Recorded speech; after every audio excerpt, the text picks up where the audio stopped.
22वां अध्याय शिव नैवेद्य और बिल्व महात्म।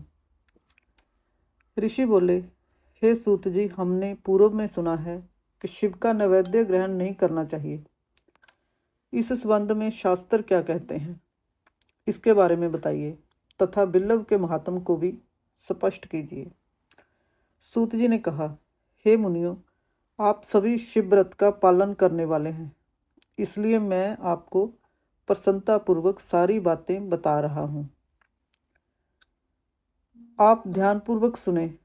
भगवान शिव के भक्त को जो उत्तम व्रत का पालन करता है तथा बाहर भीतर से पवित्र व शुद्ध है, अर्थात निष्काम भावना से भगवान शंकर की पूजा अर्चना करता है, शिव नैवेद्य का अवश्य भक्षण करना चाहिए, क्योंकि नैवेद्य को देख लेने से ही सारे पाप दूर हो जाते हैं। उसको ग्रहण करने से बहुत से पुण्यों का फल मिलता है। नैवेद्य को खाने से हजारों और अरबों यज्ञों का पुण्य अंदर आ जाता है। जिसके घर में शिवजी के नैवेद्य का प्रचार होता है, उसका घर तो पवित्र है ही, बल्कि वह साथ के अन्य घरों को भी पवित्र कर देता है। इसलिए सिर झुकाकर प्रसन्नतापूर्वक एवं भक्ति भावना से इसे ग्रहण करें और इसे खा लें।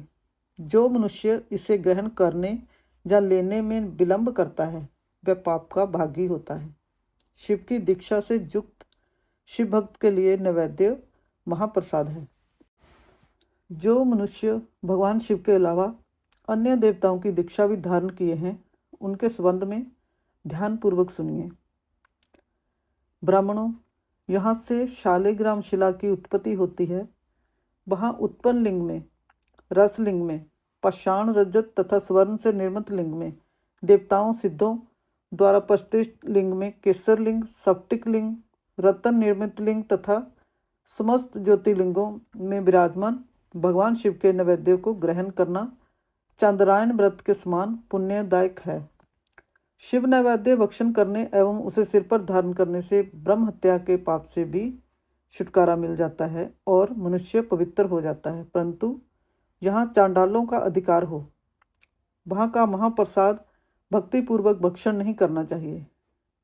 बाणलिंग, लोह निर्मित लिंग, सिद्धलिंग, उपासना से प्राप्त अर्थात सिद्धों द्वारा स्थापित लिंग, स्वयं लिंग एवं मूर्तियों का जहाँ पर चांड का अधिकार नहीं है, जो मनुष्य भक्तिपूर्वक स्नान कराकर उस जल का 3 बार आचमन करता है, उसके सभी काय, वाचक और मानसिक पाप नष्ट हो जाते हैं।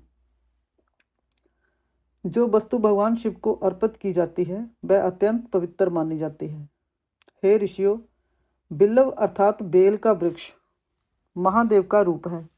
देवताओं द्वारा इसकी स्तुति की गई है। तीनों लोकों में स्थित सभी तीर्थ बिल्व में ही निवास करते हैं, क्योंकि इसकी जड़ में लिंग रूपी महादेव जी का वास होता है। जो इसकी पूजा करता है, वह निश्चय ही शिव पद प्राप्त करता है।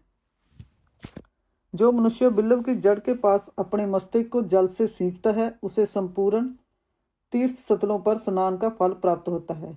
बिल्व की जड़ों को पूरा पानी से भरा देखकर भगवान शिव संतुष्ट एवं प्रसन्न होते हैं।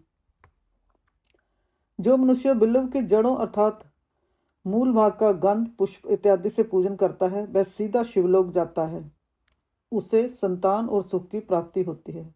भक्ति पूर्वक पवित्र मन से बिल्व की जड़ में दीपक जलाने वाला मनुष्य सब पापों से छूट जाता है। इस वृक्ष के नीचे जो मनुष्य एक शिव भक्त ब्राह्मण को भोजन कराता है, उससे 1 करोड़ ब्राह्मणों को भोजन कराने का फल मिलता है। इस वृक्ष के नीचे दूध घी में पके अन्न का दान देने से दरिद्रता दूर हो जाती है। प्रवृत्ति और निवृत्ति के 2 मार्ग हैं। प्रवृत्ति के मार्ग में पूजा पाठ करने से मनोरथ पूर्ण हो जाते हैं।